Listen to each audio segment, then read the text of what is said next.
Bonsoir à tous, merci d'être au rendez-vous de cette édition du 20h au sommaire de l'actualité. Ce soir, plus de 2000 habitants de 23 villages de Dodel ont pris d'assaut la brigade de gendarmerie de Ndioum. Ils protestent contre la convocation de leurs imams, dont un vieux de 97 ans, à l'origine l'affectation de 10 000 hectares de leurs terres à des privés étrangers.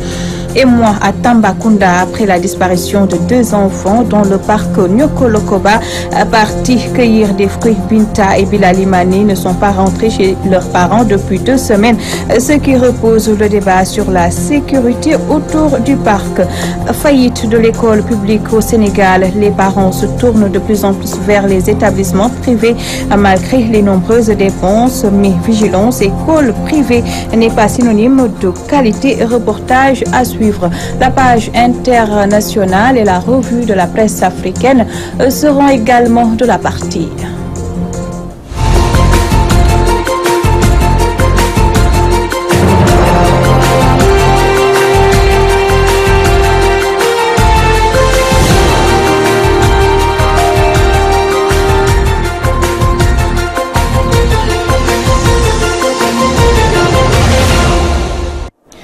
Merci de vous joindre à nous. Les autorités franchissent le Rubicon dans le bras de fer avec les populations de Dodel. La gendarmerie de Ndioum a convoqué ce mercredi 23 imams, dont un homme de 97 ans. Résultat, les populations ont envahi la brigade de gendarmerie pour dénoncer un acharnement et protester contre l'accaparement de leurs terres par des étrangers. Mamadou Alimbaye parle en leur nom au micro de Aboukan. léegi dañu ñëw fii Ndioum du tax ñu ñëw Ndioum tey dañu suñu benn mag suñu benn kilifa tudd Mamadou Sidiki Sakho mi nga xam ne moo représenté Thierno Basmo moom lañu convoqué tey ci brigade mu ngi am 97 xoolal loolu mag bu toll noonu ñu koy convoqué pour des problèmes banal duñ ci d'accord duñ ci ànd tey duñ ci ànd suba looloo tax ñu waral mobilisation bi am fii tey on est. L'élément est plutôt en wolof, on va y revenir. Je vous le disais en titre, dans le Sénégal oriental, c'est les mois après la disparition de 2 enfants, dont une fillette dans le parc Nyokolokoba. Binta et Bilal Mané, âgés de 5 et 3 ans, étaient partis cueillir des fruits, mais ils ne sont pas rentrés chez leurs parents. Les recherches menées par les villageois sont jusqu'ici sans succès. Les détails dans cette correspondance de Alassane Diallo.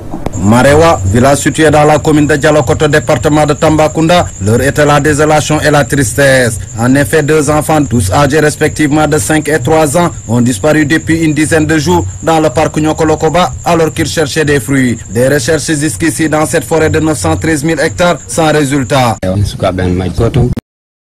Les enfants ont disparu dans le parc Nyokolokoba. L'un c'est mon enfant, l'autre mon petit-fils. Nous habitons dans le village de Marewa à 0 mètres du parc. Les enfants ont disparu le mardi dernier aux environs de 14h23. La fillette s'appelle Binta et le garçon répondant au nom de Bilali, respectivement âgés de 3 et 5 ans. Ils étaient partis à la recherche de fruits dans le parc. Avec les agents du parc et les villageois de Dar Salam, Djenoudjala, Kabakoto, Ngalen, Bantankoutou, Mansadala, nous avons cherché partout pour les retrouver, mais sans succès. Vous imaginez un enfant qui a bien mangé tout d'un coup après le déjeuner. Il disparaît comme ça dans le parc. Ça fait vraiment mal.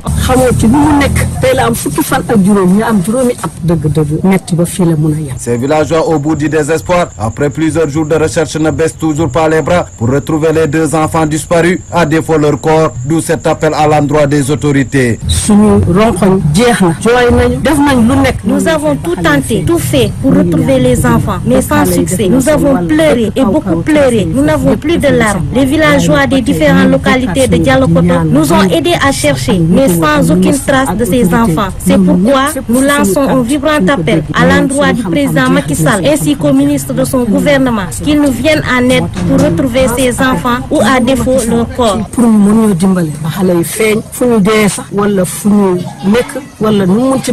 Ici à Marewa, c'est la hantise qui secoue les habitants qui parlent de plusieurs cas de disparition enregistrés dans ce parc chaque année.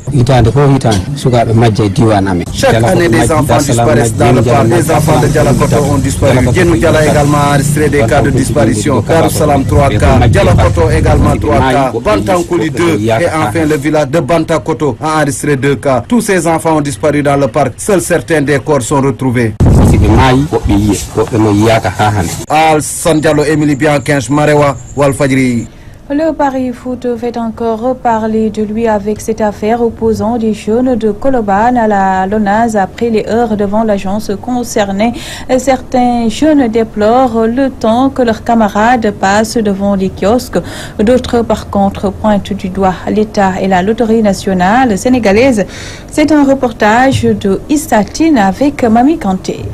L'agence de Paris Foot de Colobane est très prise d'assaut en cette période de vacances, surtout avec les championnats européens, mais elle a connu des démêlés avec les parieurs. Il y avait des matchs qui ont été joués et au finish, les parieurs ont su le résultat de ces matchs et en ont profité pour parier sur ces matchs-là. Le problème, c'est les vendeurs. Au lieu de vendre les tickets aux parieurs, mais ils l'ont acheté eux-mêmes.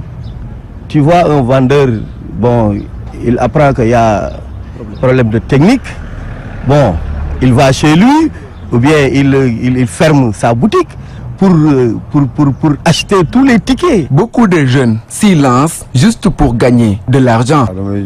Des fois, je joue au Paris Foot, ce sont juste des matchs à parier. Je gagne des fois, mais pas de fortes sommes. Beaucoup de gens qui pourraient aller travailler, mais ils viennent ici du matin au soir pour parier. Il y a les étudiants qui délaissent l'université pour venir ici, pour faire des paris. Il y a les élèves. Mais la jeunesse a une vision différente sur ces jeux de hasard. Moi, franchement, je ne joue pas au Paris Foot. Un jeune doit avoir un métier. Et le Paris Foot n'en est pas un. C'est d'ailleurs honteux de voir les jeunes prendre d'assaut les agences.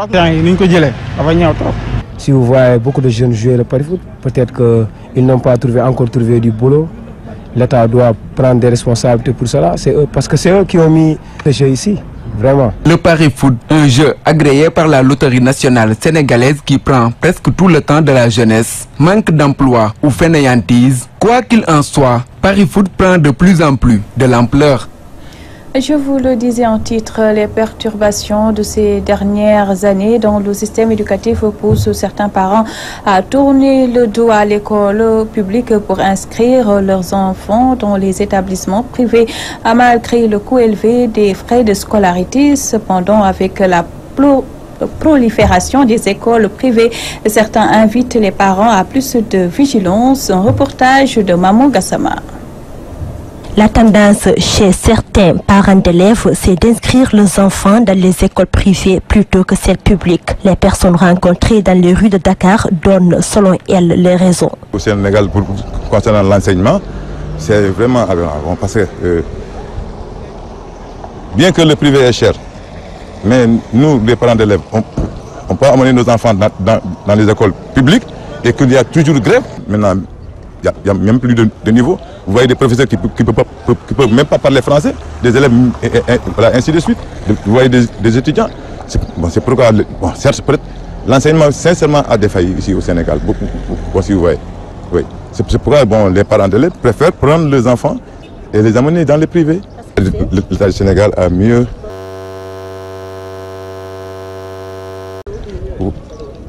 revoir l'école publique, à faire en sorte que nos enfants retournent dans le public. Sincèrement, le privé est cher, mais on ne peut pas, on peut rien faire. Il y a beaucoup de grèves vraiment dans l'école publique. Les élèves n'apprennent plus, ils passent presque la moitié de l'année scolaire à chômer vraiment. Donc c'est la principale cause, c'est la raison pour laquelle vraiment les parents aussi, comme ils veulent que les élèves étudient, ils les amènent à l'école privée. Contrairement à ces personnes, cette femme invite les parents à la vigilance. J'invite les parents d'élèves à inscrire leurs enfants dans de bonnes écoles. Ils doivent être très vigilants également. Vous savez, le plus important, ce n'est pas de choisir pour son enfant une école privée ou publique. L'essentiel, c'est de se renseigner d'abord si l'établissement choisi dispose de moyens nécessaires pour un bon encadrement. L'école sénégalaise est en crise, un fait qui explique cette baisse de niveau constatée chez certains élèves. Une raison qui pousse justement nos interlocuteurs à demander au gouvernement de revoir le système éducatif car, disent-ils, les enfants constituent l'avenir du pays. Je vous le disais en début de journal, les autorités franchissent le Rubicon dans le bras de fer avec les populations de Dodel. La gendarmerie de Ndioum a convoqué ce mercredi 23 imams, dont un homme de 97 ans.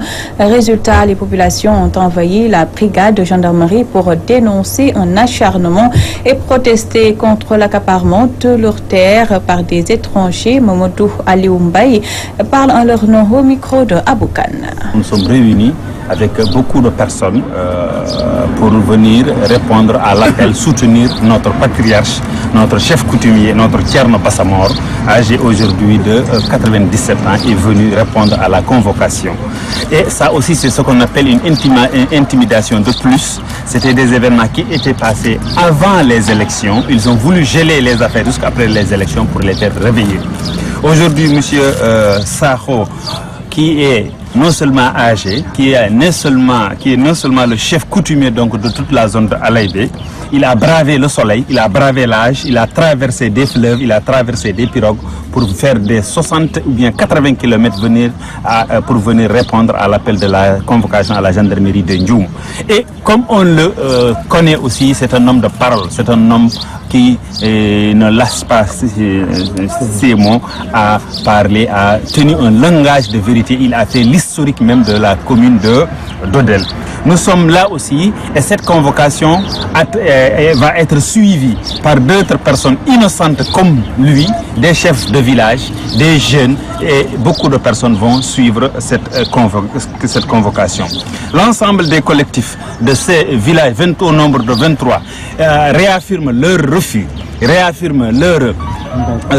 engagement de ne pas cautionner ce bradage des terres qui sont plusieurs centaines millénaires.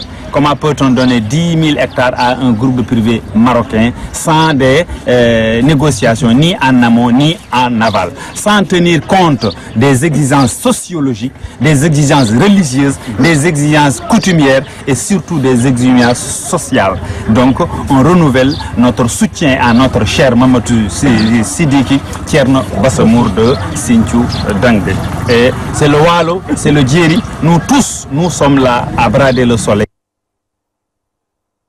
Parlons à présent de la Tamkharit, célébrée ce samedi par la communauté musulmane. En plus d'être une fête religieuse, elle comporte aussi des pratiques païennes. C'est le cas de celles des femmes, deuxième, troisième ou quatrième épouses qui font le tour de leur quartier pour réclamer le Rero Tamkharit. Mais la pratique connaît un net recul depuis quelques années. Le constat dans ce reportage de Fatou Bintou Diouf. La fête de Tamkharit, c'est ce samedi. À quelques jours de cette fête religieuse, des femmes mariées font du porte-à-porte pour demander le fameux Rero Tamkharit. Elles sont deuxième, troisième ou quatrième épouses. Une tradition bien sénégalaise. J'étais la quatrième épouse. De ce fait, avant de quitter la maison pour aller demander le Rero Tamkharit, je commence par mes co-épouses. Après, je sillonnais les autres maisons de mon quartier.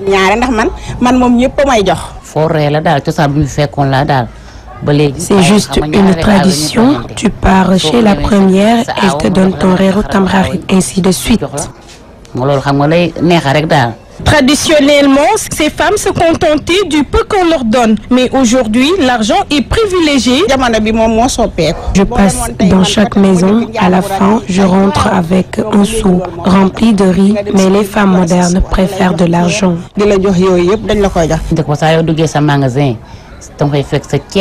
Avant, on avait tous les ravitaillements à la maison. De ce fait, les femmes se contentaient de ce qu'on leur donnait. Une coutume qui disparaît progressivement. La modernisation est passée par là. Nous, on demandait le Rero Tamkharit à l'époque, mais de nos jours, les jeunes femmes imitent les Occidentaux. C'est pour cela qu'elles ne pratiquent plus cette vieille coutume. Avant, on me remettait boubou, argent et autre chose. Achoura ou Tamkharit marque le nouvel an musulman, une fête à la fois religieuse mais avec des pratiques païennes comme le Rero Tamkharit réclamé par les 2e, 3e et 4e femmes.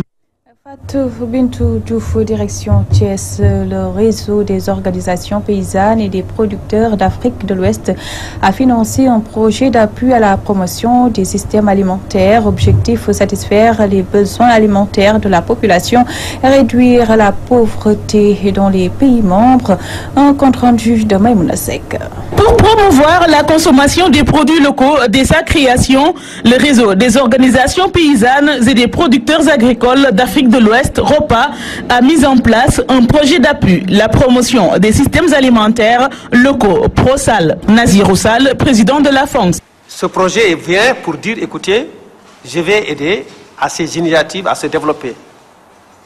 La question fondamentale que nous cherchons quand nous lions la consommation alimentaire nationale à la question du développement ou bien à la question effectivement de la réduction de pauvreté se passe sur 2 niveaux. Le premier niveau, c'est que nous essayons le maximum, quand je dis nous, c'est le repas, nous essayons le maximum par nos propres réseaux d'aider à l'exploitation familiale de gagner la valeur ajoutée de sa production. Pour ce faire, une bonne stratégie de communication est prévue pour un renforcement de la connaissance, l'image et la diffusion des produits locaux. Maintenant, il y a une autre part, effectivement, c'est-à-dire la stratégie de la communication.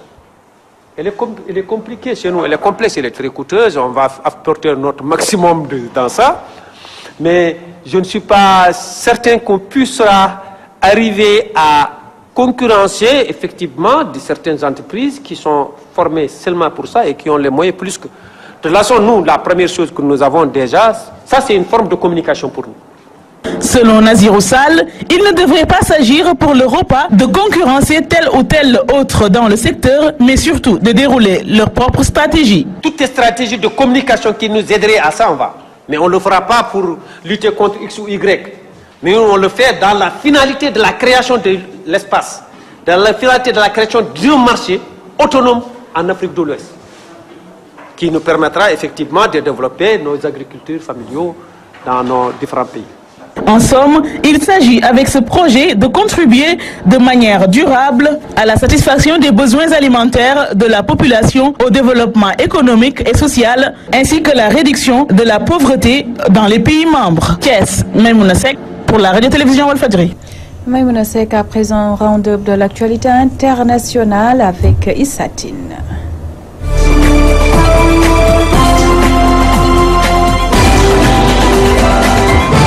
8 ans jour pour jour après le massacre au stade de Conakry le 28 septembre 2009, des victimes et défenseurs des droits de l'homme ont réclamé ce jeudi la clôture immédiate de l'enquête par la justice guinéenne et la tenue d'un procès en 2018. Le 28 septembre 2009, au moins 157 personnes avaient été tuées et 109 femmes violées par des militaires dans un stade de la capitale guinéenne où étaient rassemblés des milliers d'opposants au chef de la junte de l'époque Moussa Dadis Camara, selon une enquête de l'ONU.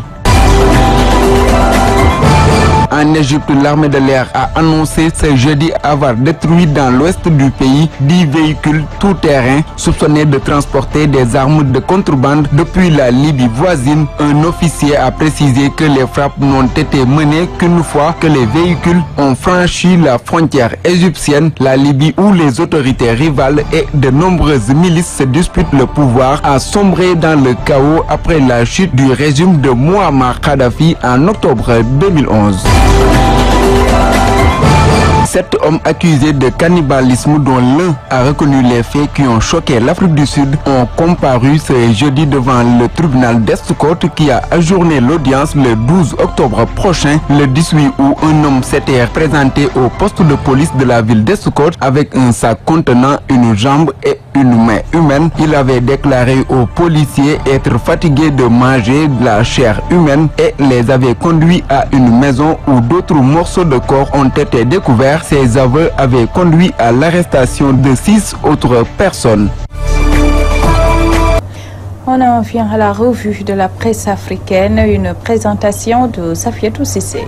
Bonsoir. Les terroristes assiègent Kouakou, alerte Maluweb. Les journalistes maliens de soutenir que si à Toguerkoumbe, l'armée a pu chasser les djihadistes, ce n'est pas le cas dans la commune de Kouakou. En effet, depuis que les forces gouvernementales ont occupé la ville, les terroristes ont imposé un blocus autour de la ville. Ils soulignent par ailleurs qu'aucune pirogue ne peut ravitailler la ville, ce qui a entraîné la rareté des denrées alimentaires. Selon cet élu de la zone qui est présentement à Bamako et qui a préféré garder l'anonymat, il n'y a plus aucune activité dans la ville. D'ailleurs, assure-t-il, l'objet de sa visite à Bamako est de recueillir des fonds pour aller soutenir la population en détresse. Face à la gravité de la situation, le pouvoir doit agir avant qu'il ne soit trop tard, ajoute mon confrère malien Badou Koba. IZF de son côté révèle au Maroc de faux dentistes et de vrais charlatans. Au Maroc, la blouse blanche ne fait pas le médecin. Arracheurs de dents, pseudo-dentistes et autres professionnels de la santé non formés soignent dans l'illégalité des populations souvent déshéritées avec des conséquences parfois dramatiques. Tout est question de savoir-faire. Le mien, je l'ai hérité de mon père, s'enorgueillit. Tache fine et dents jaunes d'une épaisse couche de tartre. L'homme brandit sa pince universelle au milieu du joyeux tumulte du souk dominical de Beniyarlef, une commune rurale à une trentaine de kilomètres de Casablanca. Sous un parasol en fin de vie, assis sur des tabourets en plastique frappés du logo d'une célèbre marque de soda, une dizaine de patients attendent patiemment leur tour. Jeune Africain informe qu'au troisième jour de son témoignage devant la Cour pénale internationale, mercredi 27 septembre, dans le procès Laurent Gbagbo et de son bras droit Charles Blé Goudé, le général Philippe Mangou, ex-chef d'état-major des armées, est revenu sur l'attitude jugée par moment inamicale de l'opération des Nations Unies en Côte d'Ivoire et sur les décrets signés par Laurent Gbagbo instaurant des couvre-feux sur l'étendue du territoire ivoirien. Pendant ce temps, les terrigiplés de Boudoua en Algérie, El Watan annonce 80 milliards de pertes sur fond de scandale. Pas moins de 5 millions de boîtes de fromage livrées à l'armée ont été restituées à la laiterie pour cause d'avarie. L'affaire a pris l'allure d'un scandale, mais les autorités restent de marbre malgré les dangers qui pèsent sur la santé publique, ajoute Kebabi Ramdan, mon confrère algérien. La Côte d'Ivoire serait-elle peu à peu hérissée de caches d'armes? C'est la question qu'on ne peut manquer de se poser après la découverte hier à Abidjan d'un important dépôt illégal dans un gymnase d'Atekoubé, écrit l'observateur Palga. Les journalistes burkinabés rapportent que c'est un véritable arsenal de guerre qui a été mis au jour par l'armée ivoirienne. Il comprenait bien sûr sur les incontournables AK-47 ou Kalachnikov, des grenades, lance-roquettes, obus et munitions, ainsi que 300 treilles et de fausses plaques d'immatriculation. Mais le plus précieux pour les enquêteurs est l'interpellation de 4 personnes ainsi que la découverte des cartes de membres d'une mystérieuse organisation dénommée Groupement guerrier pour la dignité et la justice en Côte d'Ivoire. De quoi rappeler la saisie il y a quelques semaines de documents similaires appartenant à une toute aussi obscure division nationale pour la défense du territoire après l'attaque de l'école de police. Terminons avec la Guinée où l'étau se resserre autour du général Sekouba Konaté, informe africaguinée.com. L'ancien président de la transition guinéenne est dans le collimateur des victimes du massacre de 28 septembre 2009. Elles viennent de déposer une plainte contre lui. Alors, il vit hors de la Guinée depuis la fin de la transition en 2010. Cette plainte visant le général Sekouba Konaté a été déposée le 26 septembre 2017 au tribunal de première instance de Dixine, a confié une source proche des victimes. Les victimes ont déposé la plainte le 26 septembre 2017 conformément à l'article 28 du statut de Rome qui a été transposé au code pénal guinéen, ajoute l'informateur qui a requis l'anonymat. Merci à vous, Safiatou Sissé. C'était l'édition du 20h. Merci d'avoir suivi votre rendez-vous du jeudi dîner avec Diamano. C'est à 21h avec Aodiok Ndiaye Diagne. Ses invités vont débattre du financement occulte des partis de la mouvance présidentielle. Prétexte l'affaire des 4 millions mensuels versés à la LD. Excellente soirée à tous.